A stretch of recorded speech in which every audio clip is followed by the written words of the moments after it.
Let's jump right in. If you've been a sysadmin or in tech support for any length of time, you've built up a ton of IPv4 muscle memory. But today, we're going to unlearn all of that because applying IPv4 logic to IPv6 will just cause you massive, frustrating headaches. What we're actually digging into in this explainer is an introduction to a phenomenal 8-part tutorial. It's called IPv6 Troubleshooting for System Administrators and Technical Support, put together by the tech advisors at Virtualization Options LLC. They are a Colorado-based research, education, and advisory group, and they built this specifically for those of you who already know IPv4 inside and out, but are now on the hook for supporting your organization's migration to IPv6. We're going to touch on the core concepts spanning all 8 of their chapters, covering everything from address config and ICMPv6 to transition technologies and daily best practices.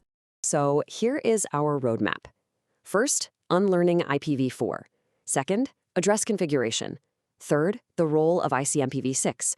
Fourth, tunnels, NAT, and VPNs. And finally, crucial best practices. All right, Section 1, Unlearning IPv4 Muscle Memory.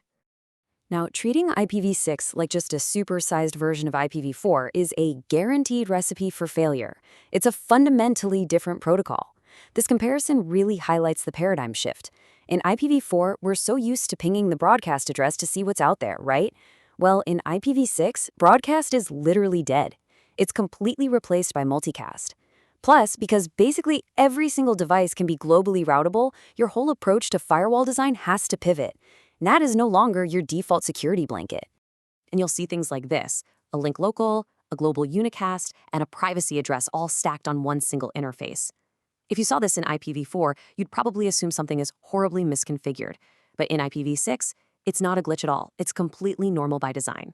You are going to routinely see a link local address starting with FE80 sitting right alongside your global addresses. Seriously, whatever you do, do not try to fix this by removing those addresses. Which means you're going to need to update your diagnostic toolkit. Since broadcast is gone, ARP is completely gone too. It's been replaced by the Neighbor Discovery Protocol, or NDP. So you're not checking ARP tables anymore, you are looking at the NDP neighbor cache. For your Linux boxes, get used to typing IP-6nay, and on Windows, you'll be using commands like netship, add firewall to audit your rules. Moving right along to Section 2, Address Configuration and DAD. Understanding how addresses are assigned and, more importantly, how they fail is absolutely foundational for fixing connection drops. Duplicate address detection, or DAD, operates in 3 specific phases. When an interface comes up, it sends out a neighbor solicitation to a multicast group to check its tentative address. If another host responds, boom, conflict detected. The interface marks the address with a DAD failed flag, and you silently lose global connectivity. You'll see this a lot with cloned virtual machines sharing identical MAC addresses. If things aren't talking, checking for that DAD failed flag should absolutely be your first move. Also, unlike IPv4 DFCP, your default gateway in IPv6 is pushed out via router advertisements, or RAs. The host completely relies on these periodic RA refreshes to keep its default route alive. If those RAs get blocked by a switch or firewall, your hosts silently lose their way out of the network. Oh, and keep an eye out for an RA lifetime of 0. That is the network explicitly telling clients to drop that router from their default list. Okay, Section 3, the role of ICMPv6. Listen, if you only take one single thing away from this explainer, let it be this. ICMPv6 is the heartbeat of your network. It's not some optional feature. If you treat it like legacy ICMP and just block it entirely at the firewall, you will literally break your network. Take a close look at types 133 through 137. Those handle router solicitations, neighbor solicitations, and redirects. That is the Neighbor Discovery Protocol we just talked about. Block those, and your hosts literally cannot find their routers to send traffic. And this leads to a classic, incredibly frustrating troubleshooting scenario: path MTU discovery failure. You ping a server, it works perfectly. Then you try to SSH into it, or maybe copy a large file, and the connection just stalls out right after the handshake. Why? Well, large packets hit a router with a smaller MTU limit, and that router tries to send an ICMPv6 Type 2 packet too big message back to the sender. But if your firewall drops that message, the sender never knows it needs to shrink the packet size, and everything just hangs indefinitely. To fix this stall instantly, you absolutely must permit those packet too big messages inbound through the firewall. That is the correct architectural fix. But, if you don't control the firewalls, your backup plan is configuring TCP MSS clamping on the router. And please etch this absolute rule into your brain.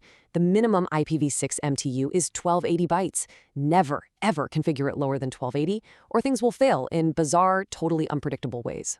Next up, Section 4, Tunnels, NAT, and VPNs.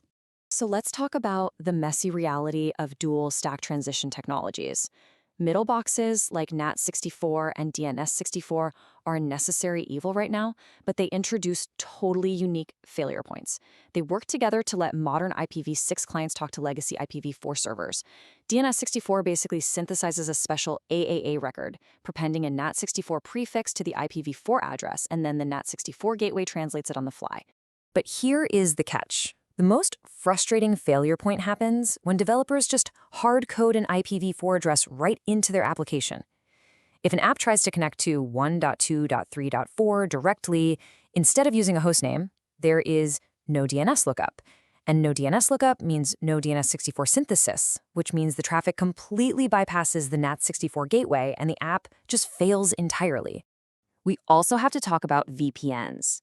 Legacy VPN clients are notorious for accidentally leaking IPv6 traffic right outside the corporate tunnel.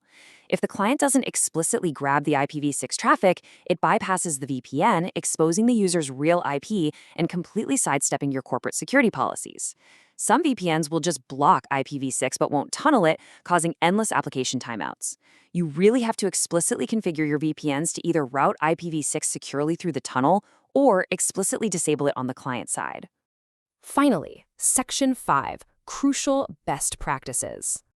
Let's wrap up by turning these concepts into actionable best practices for your day-to-day operations. I am going to say this one last time because it is just that critical. Never block ICMPv6 entirely. It's the fundamental glue holding IPv6 together. You really need to make sure your security and firewall teams understand this massive distinction from IPv4. For daily troubleshooting, start isolating your dual stack testing explicitly. Use commands like curl-6. If you don't force your tools to test IPv6 explicitly, failures might be totally invisible because the system will just silently fall back to IPv4. Also, meticulously document your ISP prefix delegations. If your ISP quietly changes your delegated prefix, any static IPv6 configs you have deployed are going to silently break overnight. So, as you audit your firewalls and update your playbooks this week, I want you to ask yourself a serious question. Would your infrastructure actually survive if IPv4 was completely turned off tomorrow? The transition is already here, and mastering these fundamentals from the Virtualization Options LLC tutorial is exactly how you keep your network running smoothly today. Are you ready for an IPv6-only world?